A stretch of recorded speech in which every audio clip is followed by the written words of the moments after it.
Welcome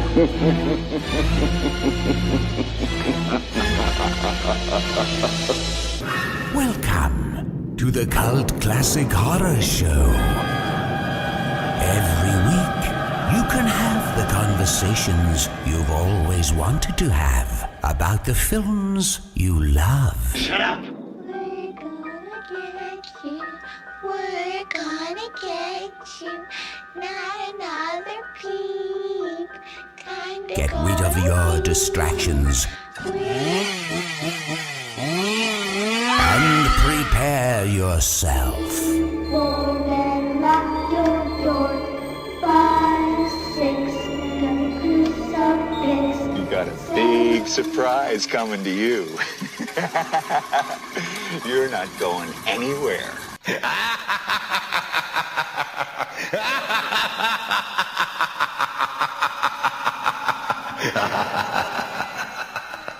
All right, welcome everybody to the Cult Classic Horror Show. Danny Bonin here with you. Scotty Bonin back here with you guys too. Welcome back. Welcome back. We are the Blood Brothers. The Blood Brothers back in action. And, geez, we just got done watching Martin. Martin, what's up? He's the man. What's up? But not the TV show with Martin Lawrence. Thank God. Yeah, that would have been bad. Yeah. But the 1977 George A. Romero's Martin. Yes. Now this, I mean, I've never seen this before. I'll admit to you hardcore fans out there that are like, oh, what a hypocrite. He's never seen Martin. I can't believe you haven't seen Martin. It's a cult classic. Sorry, but now I have. And now we're talking about it. Yes. So there you go. We just watched Martin, and it is Romero's one of his favorites, right? Yeah, so Romero has said before somewhere that this is his favorite film that he's done.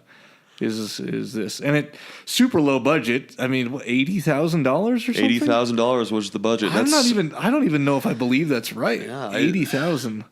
I mean, we were just looking, and The Exorcist was made in 1973, 4 years before this, and it had a $12 million budget.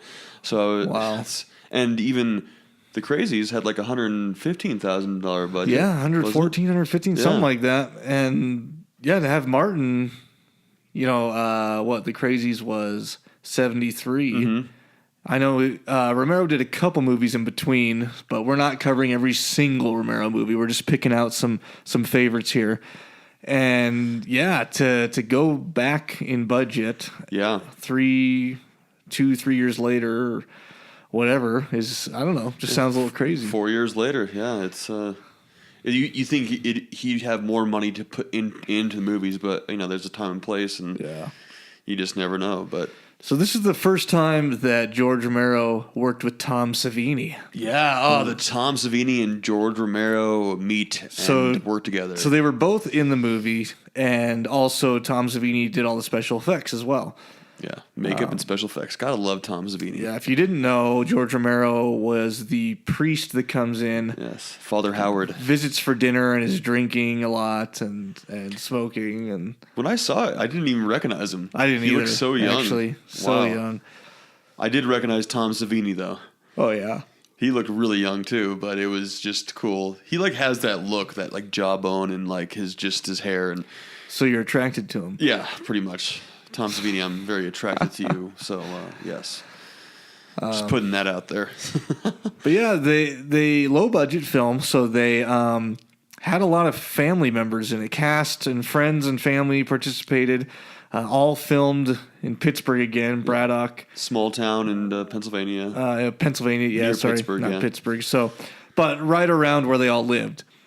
I think it's pretty cool how George Romero was sort of creating a film scene there in Pennsylvania instead of, he wasn't in New York, he wasn't in LA, Los Angeles. So he was basically just working with what he had. And in his hometown where he lived. And, he had a passion for making horror films, and he just, with what he had to work with, he just made it work. And, that's why he's so, he's a cult leader. I will say that you can definitely tell a production difference between Martin and even The Exorcist, which was 4 years before the movie. Yeah. the quality of the image and sound and filming wise, it's obviously a low budget movie. You could tell. Yeah, you could tell. Like when I saw because they actually referenced to The Exorcist in this movie. That's why we're kind of referencing The Exorcist. They mentioned it in the movie. Oh, did you watch the movie The Exorcist? So I'm like, wait, this movie Exorcist was way after this because I thought it was better quality. Yeah. But then I look at it, I'm like, no, it was 4 years before it. So yeah, it is crazy how you do notice that it is a low budget movie, but still entertaining. Yeah, it was good. I thought it was a lot better than The Crazies. Yeah, me too.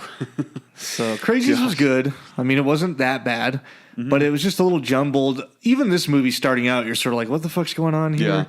But overall, I just think a better storyline. Yeah, Maybe not a better concept, but a better acted out storyline. The way the script was written was better. Yeah, and the scenes and what happened and where even the actors too. I mean, there was some good actors in the Crazies, but I thought they just did a better job with the dialogue and where the story went to. But yeah, even like that first scene where you don't know what's going on. He's just in the train car, and all of a sudden you see him. You see, well, it was John John Amplis who played Martin, and you just see him with a tranquilizer, and like, okay, what's going on here? And then he like tranquilizes the girl, but I didn't know before it was like a vampire. You don't really know if movie-ish. that really happened though, because he gets. I guess I don't know. I was confused because he gets done, he seals up the door, he goes whatever, and then the train's pulling over to a stop, and they're knocking on her door, going, "Joyce, Joyce," and she's not answering. But then she walks around the corner, and they're like, "Oh, Joyce, hey, hey, Joyce." I did see that. It seemed like, was he imagining that he did that, or I don't know, or maybe that's why I'm confused. Maybe they thought Joyce was in that room, like I was saying, but she was in a different room. Yeah, could have been. Yeah. I mean, that brings up the whole thing. Was he really a vampire? Or was he not? Was he just some psycho that kills people and drinks their blood? Was bloodthirsty. Because there's nothing aside from the fact that he says that he's 84 years old, and I think in general it's accepted that he's a vampire. I mean, he is a vampire. I would go. I think he is because the other character thinks he is. The whole family history, the flashbacks. Yeah, the flashbacks counter that. Of course, it shows that he is really, could be 84 years old. It goes back in time. But some people are arguing, I've just been reading online, that maybe he wasn't a vampire. He was just a psycho guy that had no idea, just needed help, and he's killing people and drinking their blood, and there's nothing really. Well, he had no vampire traits. He had no teeth. He had, didn't have the girl, the girls with him and stuff. He was afraid of girls. He always, he had to use the razor blade to get the blood out, and when he's walking around town, you would have no idea. He's just like a simple kid, and or man, whatever you want to say. Yeah. But yeah, the question is up there because you wouldn't pin him to be a vampire, and that's probably the point George Romero was making. I mean, let's make a movie of your atypical vampire. He doesn't have to be afraid of garlic. And he can see his own reflection. He can stand in the sunlight. He can the cross. Yeah. Which I was sort of reading as well that some people claim George Romero is showing you a vampire for what they really are, which is a rapist. Mm-hmm. If you think about it, vampires are able to seduce women, make them do what they want. They're essentially just rapists that live forever. Yeah. Yeah, you could pin them down, because they do lure women in, they hypnotize them, and then ultimately suck their blood. Yeah. That first scene, though, when he gets the girl, and she comes out of the bathroom with the mud on her face, and then he puts the tranquilizer in her, the sedatives, and then it pans to her again, and then the mud's gone. There's no mud on her face anymore. Wait, where'd the mud go?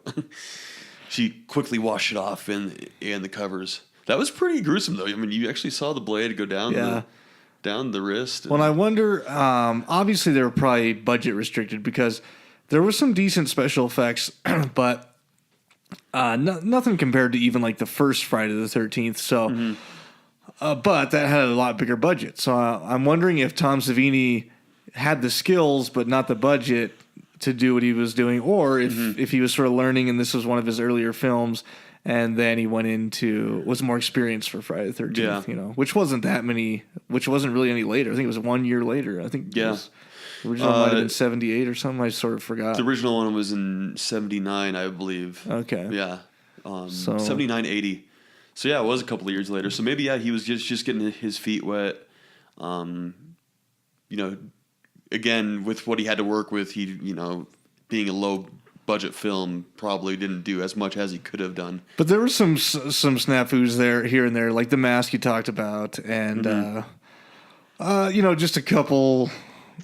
Once again, sound effect type issues and things here and there, but overall it wasn't bad. I feel like so far in the Romero films, obviously Night of the Living Dead is black and white, so you're going to get a lot of dark shots and things. But throughout the Crazies and throughout this movie, Martin, it seems like there's a lot of shots that aren't well lit, like they're in the dark and they're not really... and that could have been budget issues too, but I don't know. Maybe he's learning cinematography. It's just not the best yet. And, like, even the screen was a little speckly. Like you see little black specks here on the TV. But yeah, I think the shots, like when the guy's in like the garage getting in his car and it's all dark, you can't even see him getting in. And I totally agree with you there too. What else was I was gonna say? I totally forgot. Yeah, but I think it's cool. So you have Martin here, who's a rapist vampire, supposed vampire, and what I thought was weird throughout the whole movie is he sort of acts like a child the whole time. Yeah, if he's really 84 years old, I would think he'd be a lot wiser and more able to handle himself than just running around sort of like a dumb kid wondering what the fuck's going on all the time. And kind of. I know his uncle tells him not to talk to people and stuff, but even that him being mute at the beginning and not talking to people and kind of being like pouty and this and that, So I agree. He should have showed more wiseness to his, because he is an 84-year-old guy. Yeah. But I did. You were talking about black and white. I did kind of like. I like the how they put his flashbacks in black and white and then present day in color. How they kind of described both of those as that. That's how it kind of was good about it being different. The cops are chasing after him, and then they go back to black and white, and there's people chasing after him with torches. Well, I mean, thank God for the black and white, or I'd be totally lost. Yeah. So like, what is going on here? So that was cool how they distinctively made the audience know how those were different and how we could flashbacks tell and those non-flashbacks. apart. Yeah. I mean, so yeah, it was good movie. Like I said, better writing. So I knew what the fuck was going on the whole time. Yeah. But yeah, I just wish he was a little more wise. I think if I was around for 84 years, I'd be picking up chicks. I'd be beating people up. But I mean, that's not the movie that George was aiming for. He wanted this innocent, non-typical vampire who, and he's not. And I liked a lot of the articles online are saying, fuck your Twilight vampire. Yeah. Here's the real rapist vampire. This is straight up, yeah. So it's different, yeah. I mean, you get the Twilight one where you don't see any of this stuff going on, and you see them drinking blood from a refrigerator that they had and whatever, to keep themselves alive.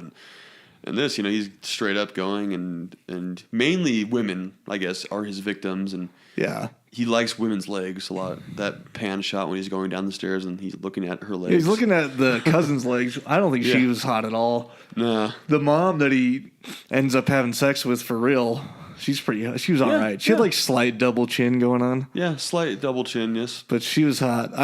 But she didn't. He didn't even kill her. She killed herself. She offed herself. She couldn't take her depressing life. A lot of girls listening to or probably not that many girls listen to this. But if you're a girl and you've seen Martin and you're listening to this, you probably think I'm an asshole. But you all know, like, you'll see that skinny girl who has a slight double chin every now and then, and you're like, what the fuck? Yeah, she's like skinny, beautiful body. Like that girl. She had a nice body, nice ass, but she just has this random sort of double chin going on. Yeah. I hate that shit. I know people here. I could name a few. I could name a few people that I know that has so that. weird. It's like it must be a syndrome. Yeah, like double slight. It's double chindrum. No, it's Syndrome. SDCS, slight double chin syndrome. Slight double chin syndrome. Yeah, they're not like fat or anything, but they just got this slight weird double chin. Like, I don't even know. Like, they hold their food there or something. It's like a rooster's gobbler, or turkey's gobbler, sorry. I don't even know. So weird. I don't get it. I mean, and how do you get rid of it? You know, it's like you can't get rid of it. No, can't get rid of it. It's just you're born with it. Maybe they just don't have chins, and so almost looks like a double chin because their first chin is not really there. Yeah. So it's just extra skin that's compensating for the chin that's not there. I don't know what the fuck's going on with that. Yeah, she was. It's a mystery. It's a chin mystery. But I would have done her still. Yeah, she was hot. The house. Yeah, she it's kind of weird. Like, she flirts with him right off the bat. This housewife that hates her husband or something, and then that one part where he's like fixing her door, and she pets his head, and what are you doing? I just think you're really sweet and nice, and then he just sprints. Your door's done. See, an 84-year-old wouldn't do that. They'd be like, oh. He'd be like, oh, let's do this. Or he'd say, or if he didn't want to, he'd say, I'm good. But he wouldn't just run away like a little boy. Yeah. So, although he does say when he comes back, he's like, or what do you say? You want me here for sex? Yeah. He's real straightforward about it. I've wanted to do it. I've never done it before, but I want to do it with you. And then pans to the next scene, and she's laying naked on top of him. Oh! What's that sound? What is that sound? Wow! Already again. Shit. We are just smacking you guys with short episodes right now. Hey, Jeez. we're halfway through here almost. Oh wow! All right. Well, that means it's time for the horror halftime. And since we're on a different movie, we want you to. Martin's going to be a tough one on the memes here. Martin's going to be tough. We want you to give us a Martin meme. Okay, and it sounds nice. Meme. It would be even funnier if you related it to how he has no idea what he's doing when he rapes a woman. Yeah. I don't know. You can do whatever you want, but we just want a meme from Martin. You want to go to facebook.com/cultclassichorror and post it there. Okay, post it on our page, and if we like it, we'll send you a T-shirt or a keychain, or we'll send you something. Something really cool. Yeah. So simple as that. Martin meme. Check that. Yeah. Send it to our Facebook guys. We'll be checking out for it. We're just loving on memes at the moment. We'll probably come up with something different for some of the next episodes, but we like the memes. So. Memes are funny, and they go viral. Yeah. Everyone can see them. All right, that concludes the horror halftime. Let's jump back into this guy. Into Martin. So obviously he screws the neighbor legitimately, and then I guess we never really see it, but it's implied that he's raping the women while they're sleeping. I don't know. I guess so. Yeah. He mentions it. He talks about it to the radio guy, and I thought that was a brilliant way to, or just part of the movie. I thought it was brilliant to have him calling the radio station for the talk show. Yeah, and sort of admitting everything he's done, and them not really taking him serious. Well, yeah, everybody thinks, in a way. Yeah, they all think it's a joke. It's just entertainment, but he's honestly sitting here just pouring out his heart, and I think that was a cool element to get him to talk about what he's done, and it also helps explain the movie too, because he's saying, real vampires aren't like that. Because when he first mentioned, there's no magic, I don't believe in the magic. I was like, what the fuck is he talking about? Magic? Like, I think that was a bad word for it. Maybe there's no truth to the myths or something like that. Myth. Yeah, not magic. And then it's funny, he pulls out his little magic trick, his finger cutter thing or whatever. Penis cutter. Yeah, the penis cutter. Yeah. That's what it'd been. See, my penis would go in the bigger hole. Yours would have fit in the bottom one. Yeah, I know. The bottom one. Hey, the bottom one has more... you wouldn't get your dick cut off. No, you do get it cut off in the bottom one, not the top one. That's what it was. There's the second hidden blade. That's right. Give me that. I actually liked how they did do the... This guy's saying I have a small penis, but we are sitting here naked. I was joking. We're not. But the talk show did it like even when he was during the movie when he was doing stuff like running from someone or watching this girl from the outside. The narration, it was almost like a narration talk show going on behind the scenes that were happening during the movie, which was kind of cool too. Yeah. Yeah. It was good. I mean, so I liked the whole talk show element. Yeah. Sorry. I was just gonna say the uncle was getting on my nerves. He was crazy, and when it ended, I guess it had to. I saw the time coming up to an end, and I was like, "How are they going to end this thing? It's still going on." And it's just sort of abruptly right away that uncle just kills him. I thought it was a good ending. Yeah. I liked it. The uncle. I mean, I wonder why he even had him. Why he housed his nephew in like the first place. Well, you know, they were a was little unclear on it, but it was sort of, I think, the family curse, family shame, is that they have to take care of these people, and if they don't, then they get cursed themselves. Yeah. So he doesn't want to get cursed himself. So he's taking care of Martin, even though he doesn't really want to, but he doesn't want to get cursed. So Yeah. he's sort of just doing it out of necessity. And then he's worried that his I guess his niece might get cursed if she runs and has a baby with Arthur, his granddaughter. Yeah. I'm wondering now if, since he killed Martin, if he's going to be cursed. Maybe that was a rule too. Yeah. So I was waiting for Martin to pop out of the garden at the end there.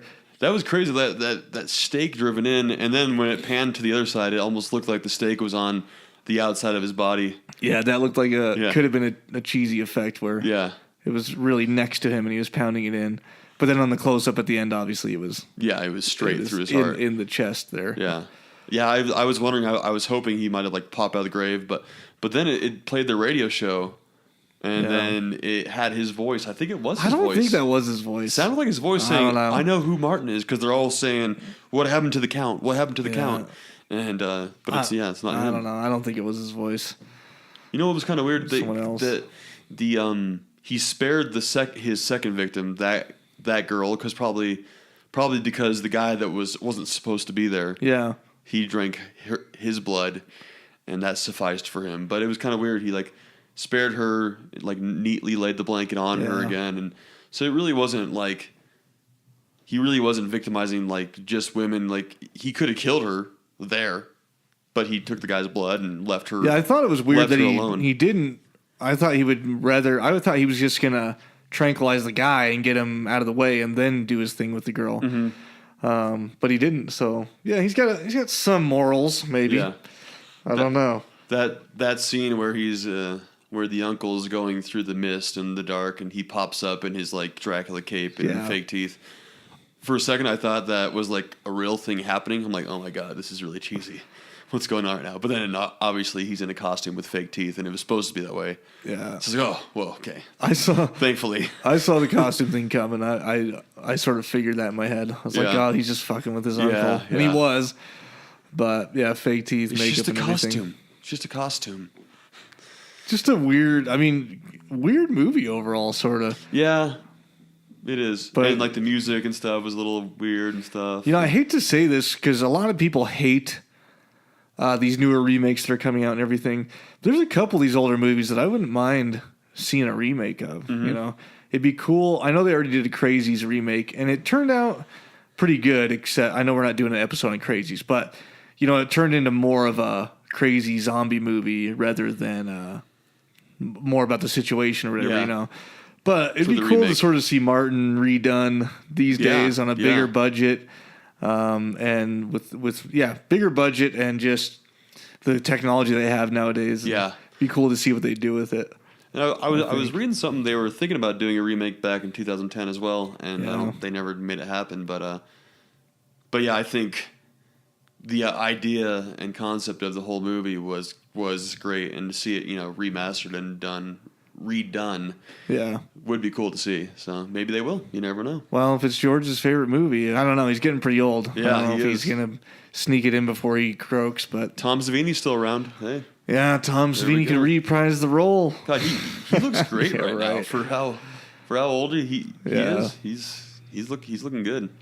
Yeah, but yeah, Martin, good movie. Yeah, overall I liked it. It was good. Little gem.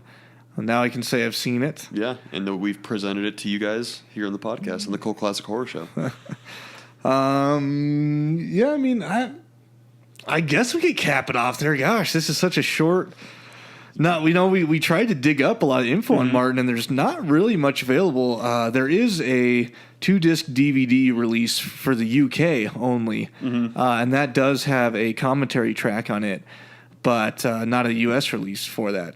So I guess we could have got. I think I saw it for sale on the UK Amazon.uk, but me being a lazy bastard, I wouldn't have been able to order it in time because I started researching this like the day before we were recording this.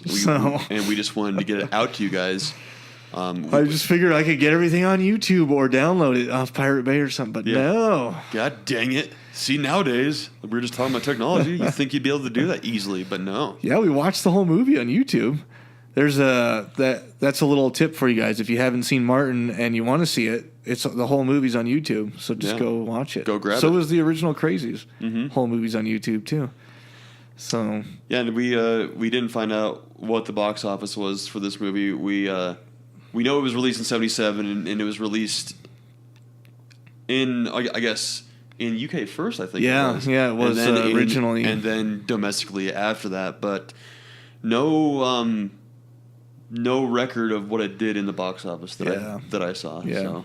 Even we did hunt down the budget at 80,000, but even that seems just really low. I don't know. Hopefully, it made profit on top of that. Yeah, I'm sure it probably did, but anyways, well, yeah, that's Martin. Martin, another one down, guys. Good movie. Make sure to participate in the horror halftime. Check us out at cultclassichorror.com and all the social media sites. I don't go through them every time, but check those out, guys. You guys know where they're at. If you haven't already, please go download us on iTunes and give us a 5-star rating. That would be awesome, so we can get more listeners coming in. Yes, that'd be awesome. But yeah, thanks for joining us, and we'll catch you guys next week. See you next week, guys. Don't you blame the movies. Movies don't create psychos. Movies make psychos more creative.